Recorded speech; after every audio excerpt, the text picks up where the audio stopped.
O presente texto, escrito por mim, foi publicado na coluna Ampof chamada Radar Filosófico, um espaço fornecido pela associação para a divulgação de artigos produzidos por pesquisadores em início de carreira.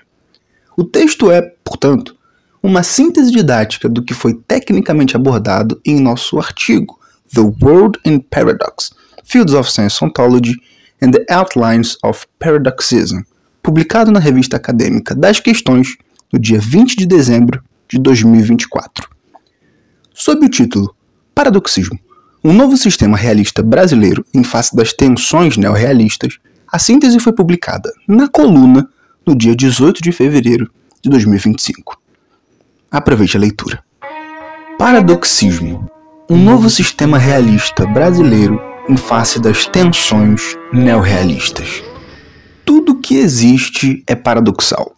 Por isso mesmo, tudo é paradoxalmente consistente. Na verdade, é o paradoxo do paradoxo, o paradoxo autorreferente ou reflexivo que se impõe como a causa da pluralidade consistente. Mais ainda, o paradoxo, enquanto entidade reflexiva, é a única arqué possível de justificar uma pluralidade inesgotável do real. É precisamente esse conjunto de teses controversas que o artigo The World in Paradox, publicado em 20 de dezembro de 2024, se propõe a defender. Seu principal objetivo é tirar proveito do retorno da metafísica a partir de uma invectiva criativa, isso é, a partir da proposta do paradoxismo. Isto posto, recuemos um pouco na cadeia de justificações e busquemos compreender, afinal, por que defendemos hoje esse conjunto de teses. O berço do paradoxismo é o contexto que podemos chamar de tensões neorrealistas. O termo neorrealismo funciona aqui como um nome provisório para referir-se à gama de novas vertentes realistas que surgiram desde o fim dos anos 90.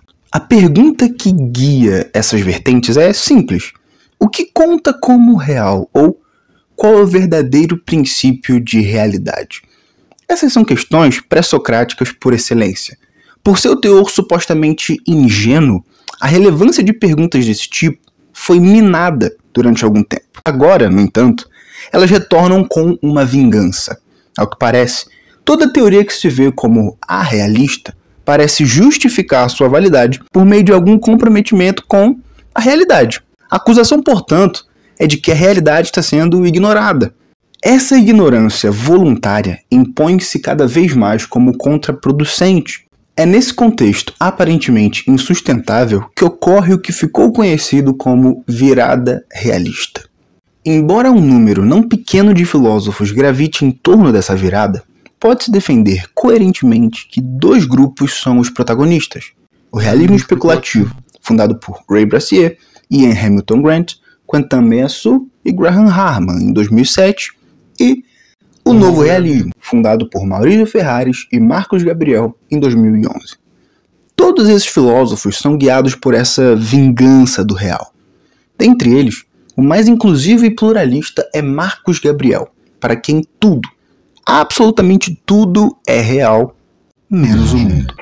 Na verdade, a inexistência do mundo, ou seja, da totalidade absoluta, parece impor-se como condição de possibilidade para a pluralidade irrestrita do real. Essa pluralidade é estabelecida precisamente por não haver um contexto final que dite as regras do que, ao fim e ao cabo, conta como real. De fato, o campo onicompreensivo não pode existir porque não há condições de possibilidade para sua existência. Se algo o abarcasse, então ele deixaria de ser o mundo, por definição.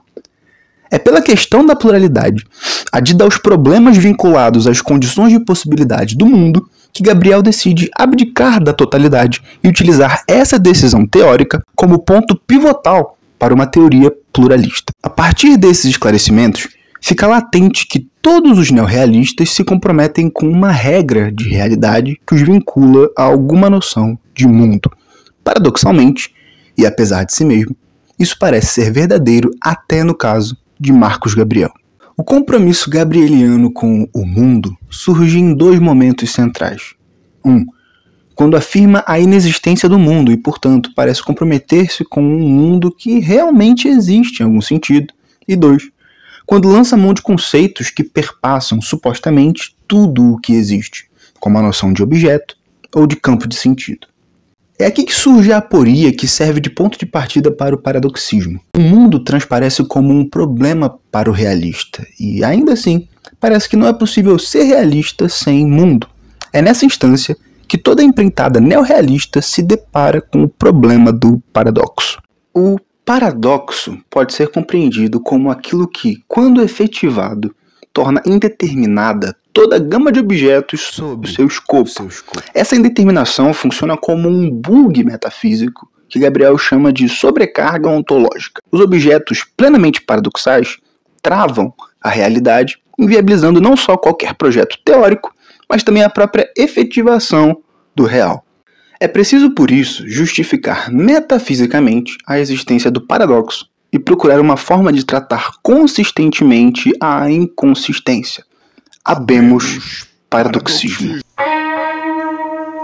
A intuição básica do paradoxismo é a ideia de um paradoxo reflexivo que volta a paradoxalidade contra si mesmo. Se o paradoxo desmobiliza uma situação qualquer, travando-a, então o paradoxo do paradoxo se impõe como uma desmobilização de si mesmo. Ele desemboca em plena consistência, haja vista que desparadoxaliza toda a realidade. Nesse cenário, há e não há o mundo. Ele está em paradoxo porque é o próprio paradoxo. Fim da leitura. Lembrando que se você se interessou pelo texto, o link para ele e para o artigo original em inglês que o inspirou estão aqui na descrição. É só ir lá e acessar. Valeu, um abraço.